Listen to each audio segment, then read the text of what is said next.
Hello, brothers and sisters, hopefully. Yep, looks like we're going. All right, let me share my screen and we'll get going. This is the beginning of week 5, or we're getting ready to start into week 5, finishing out week 4. And I figure I'll start off with a quick spiritual thought and then go over the work that's coming up this coming week. So we're working through Ephesians for the perfecting of the saints in the New Testament. And one area that caught my mind this week was on this following the Savior's example can strengthen my family relationships. And more particularly this part right here in chapter 6, 1-4, where, it's obvious in the commandments, right?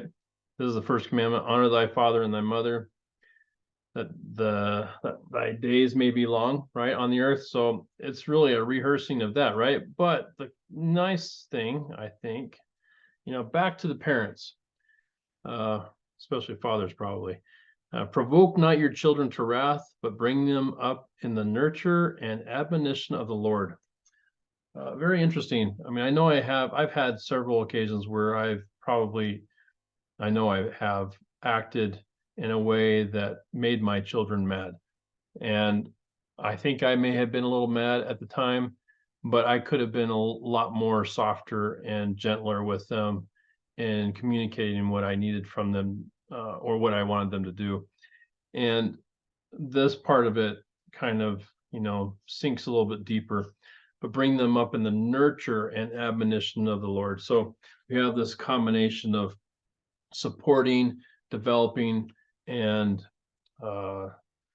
loving our children in a way that helps them to understand what are positive behaviors in life, how we share with them the gospel message is in many cases through our own actions. And then, admonition, this gets back to maybe even the some what we'll read in Doctrine and Covenants later on is, you might discipline them, or you might speak to them in a manner as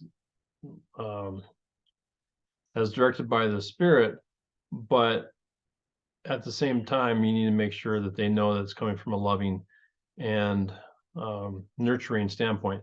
So this one I've taken to heart, at least this week, to help try to figure out how I can do better with my 2 sons. And I have a sort of an adopted niece or foster niece that we work with on a regular basis and help her as she's almost turning 14, help her navigate the challenges of this life.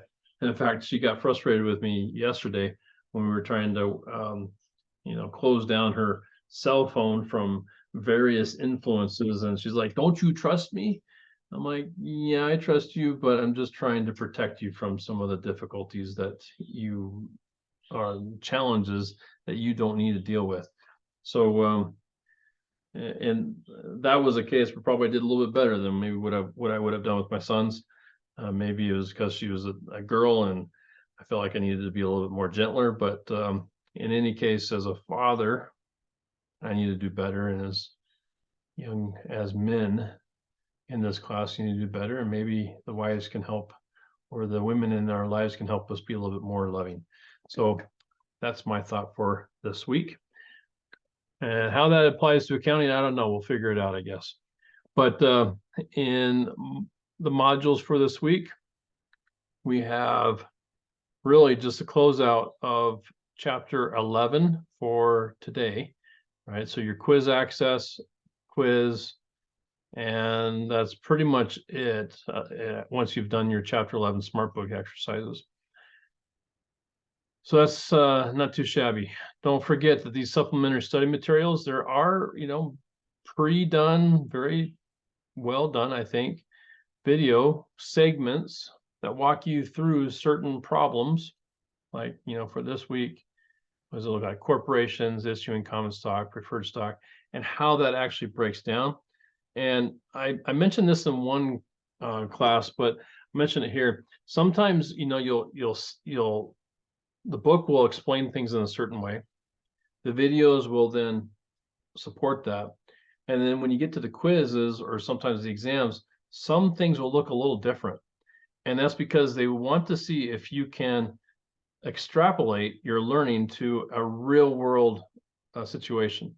And I think I remember seeing one comment one time where one of the students thought that maybe some of the accounts that would have been used would have been salary based instead of payables based. And that's just some, areas where you'll start to understand, well, salaries are specific to employees and not necessarily to vendors, or you might have stockholders, right? So stockholder type transactions tend to hit certain types of accounts. Vendor related activity hits certain types of accounts. Client or customer related activity hits certain types of accounts. And then of course, you got employees. Those are your four type of individuals that are interacting with each other, as well as just management doing things on their own and buying stuff, but they're still vendors. And so once you start to understand the nuances, how these could be named, described, or just called out in a certain problem, you'll start to see, well, what accounts you'll need to key into in order to do some of the journal entries or some of the workouts. So anyway, hope that'll help out a little bit. You'll get a little bit more familiar with it as we go through the next series of chapters. So other than that, that's one area you can get some support on. Of course, you got the YouTube videos. This week's this is week 4 stuff.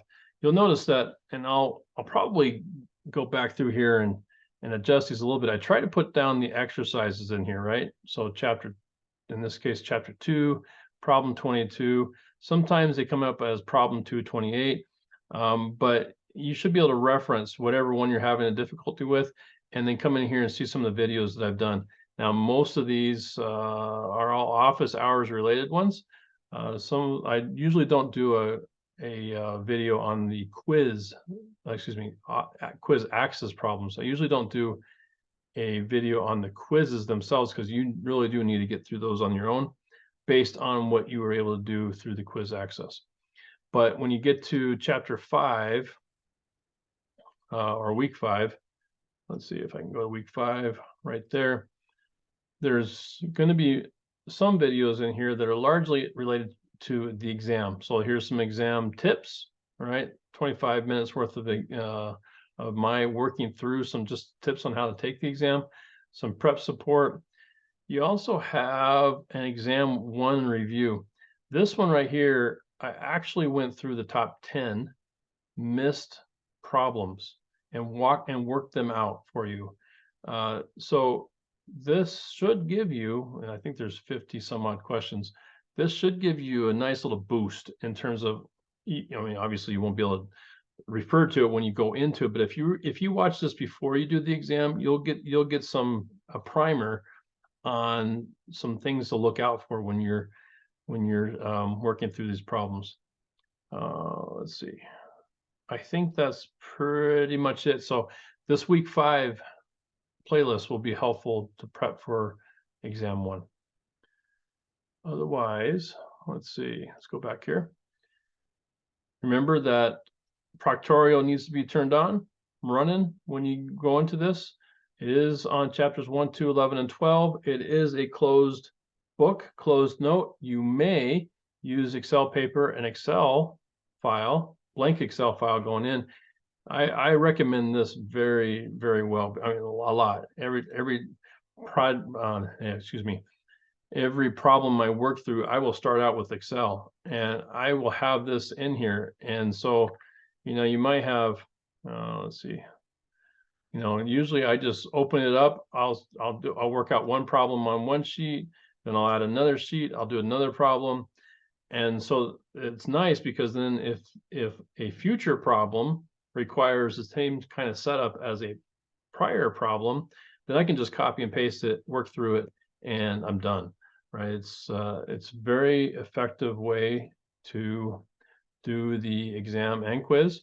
So if you're not familiar with Excel, you probably want to start using it on your regular weeks, right, for quizzes, for working out any of your workbook problems.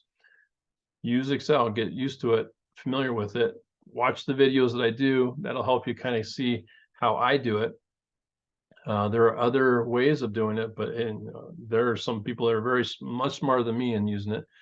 But definitely use Excel. I would recommend that. All right. Yes. Okay.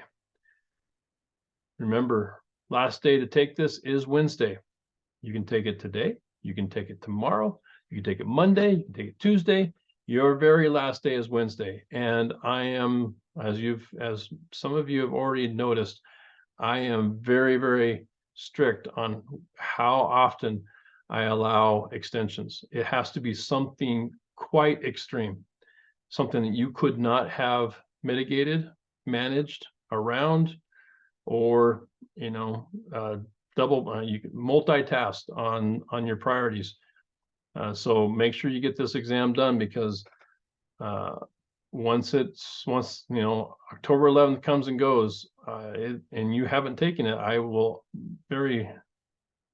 be unlikely that I actually open it up and extend it for you. So then the rest of the week, you're starting out your smart book on chapter 3. This will be gotta remember what chapter 3 is. Let's go see it real quick. So chapter 3 probably gets us into some pretty easy stuff. Let's just see what we got here. Go to the actual book. That'll be a little bit faster. And chapter 3. So chapter 3, adjusting accounts for financial statements. Okay, so you'll learn about accounting periods, accrual basis versus cash basis. When do you recognize revenue and expenses? And then each one of these other sections in the chapter will deal with specific areas of deferring an expense or deferring a revenue, or which means that you've essentially paid for it now, but you're going to book it for a future accounting period. Or when do you accrue an expense or accrue revenue, which means you really haven't received the cash yet, but you need to record it in the current period for a variety of reasons. And you'll go through why you accrue expenses or revenues, and the accounts you use, how you do the calculations and stuff of that nature, and then how you go through and you close out those accounts to the balance sheet, and that's about it. So you got basically, I think this is the last week of sort of all the preparatory work. So 1, 2, and 3 are all your prep chapters. This is your basic principles and practices of accounting, and then you'll actually go through individual cycles, kind of work cycles that have different treatments for different accounts, different issues associated with them, and that'll take us all the way through to the end of the semester, which we've already done 11 and 12. So really, once you get done with 3, then it's 4 through 10 is going through these different cycles. All right. I think that's it. Let me know if you have any questions. Also, I just remembered there's tutoring. I'm not sure if it's come out yet. Let me just check the announcements real quick. Sometimes they send out announcements and I don't see them. So announcement, has there been any tutoring? Well, definitely here on your tutoring resources. One thing to note is there is a tutor that is available to help students at particular times. And so let's see. If you can't find it by going to this chat or whatever you want to call this channel, then I will make sure I also put in here, if I can find it right here, this Kimball Christensen has also put together some information on when she's, it's he, I think Kimball, when he's available for tutoring. So I will make sure I put this in the announcements as well, so you can refer to that. I hope that all helps. Otherwise, you got yourself, you got, oh, excuse me, you got the workbook, support videos, you have each other through the support forum, basically. You have me, you have a tutor, and you also have the videos. I will always refer you to the videos first, tutors, books second. I'll try to help out where those don't quite satisfy the need, and help you get through this semester. So let me know if you have any questions. Look forward to seeing how things shake out for the exam. Take care.